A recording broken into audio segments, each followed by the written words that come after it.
There is a Bluey episode where a child therapist watched it and immediately said this show is depicting childhood trauma with more clinical accuracy than most adult dramas. There is another episode that philosophy professors are using in university classrooms to teach students about the nature of God, the origins of the universe, and the theory of evolution. Bluey is a preschool cartoon. It makes 7-minute episodes about playing pretend. And it has produced some of the most genuinely mysterious, unexplained, philosophically loaded, and thematically unresolved television in the history of the medium. Not by accident, on purpose. The show builds its mysteries deliberately and then locks the door behind them and walks away whistling. Today, we are opening every door we can find. Let's get into it. The episode that hid the entire theory of evolution inside a furniture assembly gag. Flat Pack is Season 2, Episode 24. On the surface, it is about Bandit and Chili trying to assemble a porch swing while the girls play with the cardboard packaging. A furniture assembly joke? Very relatable, very funny, completely straightforward. Except it is not about that at all. The episode is an allegory for the entire history of life on Earth. The creation of the universe, the theory of evolution, the relationship between humanity and whatever created it, and death, and heaven. All inside 7 minutes. While Bandit argues with an instruction manual, here is what is actually happening. Bluey and Bingo begin their game in a primordial puddle, pretending to be fish. Then they are frogs, then lizards on cardboard rocks, then dinosaurs, then birds, then cave dogs with a box for a shelter. Then they build a civilization. Then Bingo invents a rocket and goes to space. Then she grows old. Then she leaves. And Bluey, now old herself, walks slowly across the entire landscape of everything they built together, across what the show frames unmistakably as the pearly gates, and joins Chili and Bandit on the completed porch swing.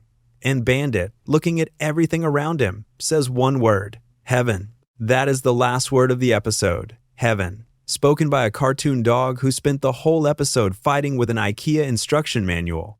The episode was noted by the American Philosophical Association, which published an article specifically about Flat Pack and its theological and scientific implications. Bandit and Chili function as creator gods who watch their children evolve below them, occasionally intervening, mostly watching. When Bluey is done, they welcome her up. The show never once draws attention to any of this. Bandit and Chili are just building a swing. The girls are just playing pretend. And the episode quietly contains the entire history and meaning of existence inside a cardboard box. Joe Brum has said very little about this one. The episode speaks entirely for itself, and the show was clearly comfortable with that. The episode where a child walks into his own trauma and nobody can follow him. Space is Season 3, Episode 34. Bluey barely appears in it. It is an episode about 3 of her classmates playing astronauts on a playground boat. Rusty is the captain. Jack is the navigator. Mackenzie is the chief scientist, whose job, as Jack explains, is to figure things out. And from the very first minute, something is wrong with Mackenzie. He keeps disappearing from the game. He keeps wanting to be left behind by the crew. He breaks character repeatedly to insist that the game should go a specific way, that he should be abandoned, that he should be alone in space. His friends keep stopping him. They do not understand why he wants this. Neither does he. He just knows that he has to go through the black hole. He is compelled toward it in a way he cannot explain and does not have words for. This is what childhood trauma looks like from the inside.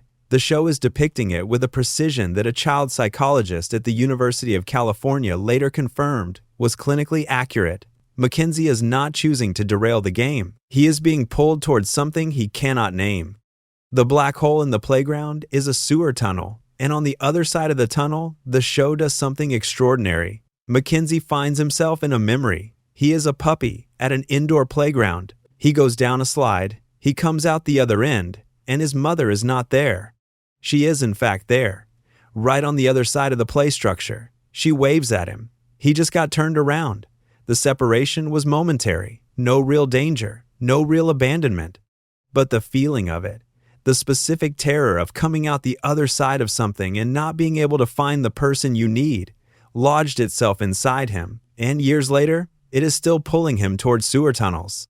Then Calypso appears in the memory. And this is the part that made fans stop cold and watch the scene again. The production studio Ludo confirmed that Calypso was not physically present in that shopping center, but they gave no further explanation of what she was doing in the memory or how she got there.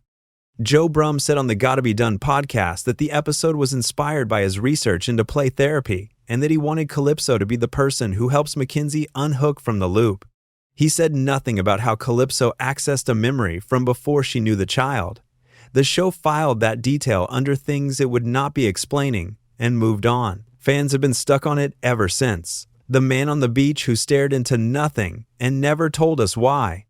Stickbird is Season 3, Episode 41. The Healer family is at the beach. Chili is teaching the girls how to throw sticks. The sun is out. The water is blue. Everyone is having a beautiful time. Bandit is sitting under an umbrella, staring at nothing. Chili calls to him. She says, "Let it go." She says, "You are missing all this." Bandit hears her. He tries. He gets up. He participates briefly. And then something pulls him back down, and he is gone again, somewhere the show cannot follow. For the rest of the episode, whatever is eating Bandit is the only thing anyone in the audience is thinking about. He builds a sandbird with Bingo. Some kids accidentally destroy it. He tells Bingo the thing that the episode is actually about, which is that when you put something beautiful into the world, it is no longer yours. The line is quiet and specific, and lands like a piano falling from a great height. By the end of the episode, Bandit does what Bluey teaches Bingo to do. He gathers all of it up in his hands. He throws it away, and he is back, present, on the beach with his family on a beautiful day. The show never told us what he was carrying. Joe Brumm appeared on the Behind Bluey podcast and was asked directly. He said it was not important what Bandit was worrying about. It could be a health thing, a work thing, a relationship thing, something with the kids. The ambiguity is the point, because every parent who has ever sat somewhere beautiful while their family played and felt completely unreachable by the beauty around them immediately recognized that beach umbrella. They did not need to know the specific thing. They already knew the feeling. The teacher who might not be a teacher at all. Calypso has appeared in over a dozen episodes across the entire run of the show. She is, on paper, the teacher at Glasshouse Primary, where Bluey and her friends attend school.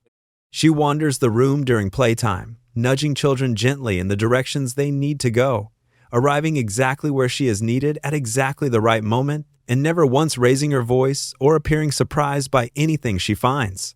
She does not interact with parents. She has never been seen speaking to an adult on screen.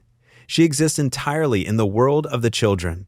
And she appears in Mackenzie's memory of an event that happened before she ever knew him, at a location she was not present at, in a moment that she could not have witnessed. Appearing not as she currently looks, but as a present and functional participant in a memory that belongs to a child who had not yet met her.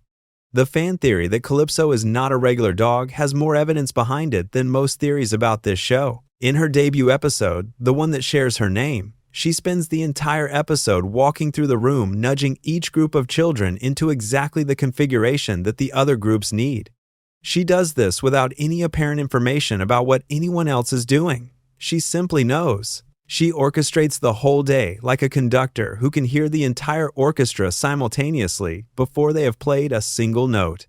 In the episode Wild Girls, Coco is upset in the woods, and Calypso simply materializes beside her, not walks up, not arrives from somewhere visible, appears, sitting there, already present.